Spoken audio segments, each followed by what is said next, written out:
Hello students, आप सभी का बेस्ट एग्जाम यूट्यूब चैनल में स्वागत है। यदि पहली बार विजिट कर रहे हैं तो लाइक एंड सब्सक्राइब करें और ज़्यादा से ज़्यादा शेयर करें। मैं राहुल सर, आज हम लोग जनरल साइंस के कुछ इंपॉर्टेंट सवालों को लेकर आए हैं। ये एनसीईआरटी बेस्ड पर आधारित है और ये पार्ट 2 है। यदि पार्ट 1 नहीं देखे तो ज़रूर देखें। चलिए सवाल पर जाते हैं। चलिए पहला सवाल है आपके स्क्रीन पर। निम्न में से कौन विद्युत अचुंबकीय है यानी पैरामैग्नेटिक है? ऑप्शन है आपका निकेल, कोबाल्ट, क्रोमियम, तांबा। चलिए बताइए, और आपका आंसर हो जाएगा क्रोमियम, ग नंबर।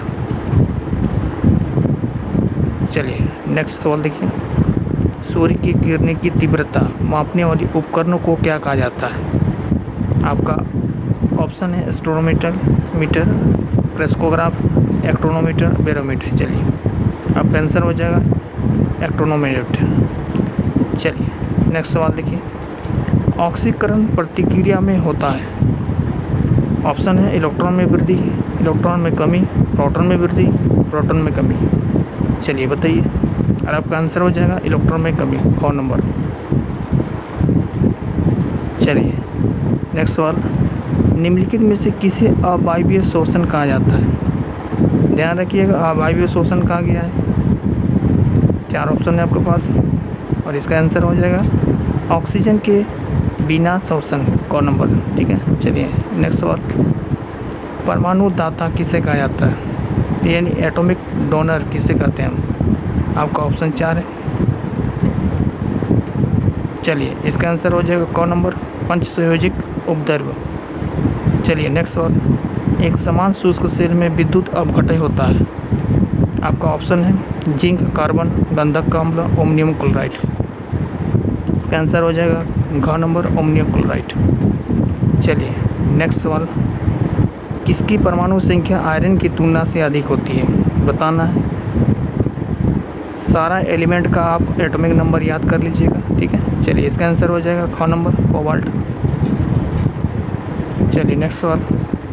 निम्नलिखित में से किसी वास्तविक मछली नहीं है? याद रखना, इसमें से वास्तविक मछली नहीं है। चलिए तो इसका आंसर हो जाएगा घ नंबर, जेलीफिश। चलिए नेक्स्ट सवाल। एक टेस्ला किसके बराबर होता है? 10,000 गॉस, 1,000 गॉस, 2500 गॉस या 10 गॉस? तो ध्यान रखना है कि एक टेस्ला 10,000 गॉस के बराबर होता है। इसका आंसर क्या होगा? और एक टेस्ला 10⁻³ गॉस के बराबर होगा। ठीक है, चलिए नेक्स्ट सवाल देखिए। यदि एक पिंड सरल आवर्त गति में गतिशील है तो वेग एवं त्वरण में कालांतर कितना होगा? यानी वेलोसिटी और एक्सीलरेशन में आपका फेज डिफरेंस कितना होगा? 90 डिग्री हो जाएगा। ठीक है, चलिए ख नंबर होगा आंसर इसका। चलिए नेक्स्ट सवाल देखिए। जल कितने केल्विन पर जमता है? ऑप्शन है 310, 212, 273, 373। तो 310 में मानव शरीर का टेम्परेचर है, 212 डिग्री फ़ारेनहाइट में जो है उबलता है जल, 273 जो है जल जमता है और 373 केल्विन में भी उबलता है जल। ठीक है, चलिए ग नंबर इसका आंसर हो जाएगा। देखिए नेक्स्ट सवाल देखिए। समुद्री जल में ध्वनि की चाल क्या होगा? ऑप्शन है 4। चलिए डिग्री सेल्सियस में दिया हुआ है, गेस कीजिए। इसका आंसर हो जाएगा घ नंबर, 1533 डिग्री सेल्सियस। चलिए नेक्स्ट सवाल। गुरुत्वाजनित त्वरण स्मॉल g का मान किस पर निर्भर नहीं करता है? भार पर, घनत्व पर, द्रव्यमान पर, आयतन पर?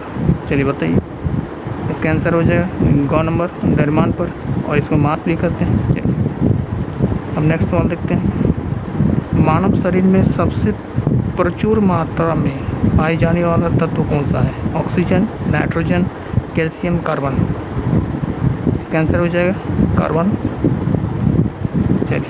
चलिए नेक्स्ट सवाल देखते हैं। सूर्य के प्रकाश से पराबैंगनी विकिरण की क्रिया से क्या उत्पन्न होती है? आपको बताना है अल्ट्रावायलेट रेडिएशन की क्रिया से क्या उत्पन्न होगी। कार्बन मोनोऑक्साइड है, ऑक्सीजन है, सल्फर डाइऑक्साइड है और फ्लोराइड है। चलिए आंसर हो जाएगा आपका ओजोन, जिसको O3 बोलते हैं, याद रखना है। और लाइक एंड सब्सक्राइब करना है मोर अपडेट के लिए। चलिए थैंक यू।